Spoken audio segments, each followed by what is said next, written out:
ഇവരുടെ തെറ്റുകളും കുറവുകളും മേഘത്തെ പോലെ നീക്കിക്കളഞ്ഞ് പാപപരിഹാരവും വിശുദ്ധിയും നൽകണമേ.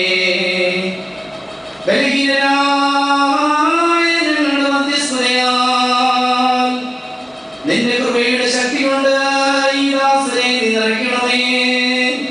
നിന്റെ അടുക്കലേക്ക് വന്നിരിക്കുന്ന ഈ ദാസനിൽ നിനക്ക് പ്രസാദം തോന്നണമേ.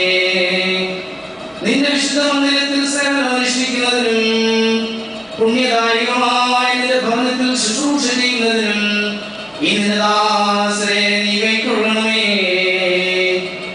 ആചാര്യന്മാരിൽ മഹത്വമുള്ളവരായ മോശയും അഹരോനെയും വിളിക്കപ്പെട്ടവനും വിശ്രുതനുമായ ശമൂവേലിനെയും മഹത്വദർശിയായ യെശയ്യായെയും യൂസോദോക്ക് എന്ന പരിണാമമുള്ള യോശുവായെയും നീ കൈക്കൊണ്ട പ്രകാരം ഇവരെയും നീ കൈക്കൊള്ളണമേ.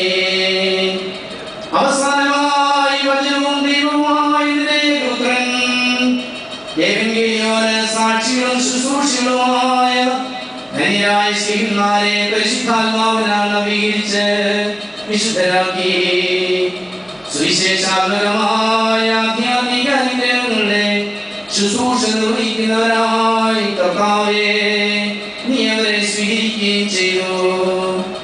പരിശുദ്ധവും അവർണ്ണീയവുമായ നിന്റെ രഹസ്യങ്ങളുടെ മേൽനോട്ടവും ശുശ്രൂഷയും വിശ്വാസപൂർവ്വം ഫലമേൽപ്പിച്ച് നിന്നാൽ വേർതിരിക്കപ്പെട്ട ആദിമുതലുള്ള ബുദ്ധിമാന്മാരുടെ ശുശ്രൂഷയിൽ നീ സംപ്രീതനായ പ്രകാരം നിന്റെ ദാസനെയും കൈക്കൊണ്ട് ഇവരിൽ സംപ്രീതരാകണമേ.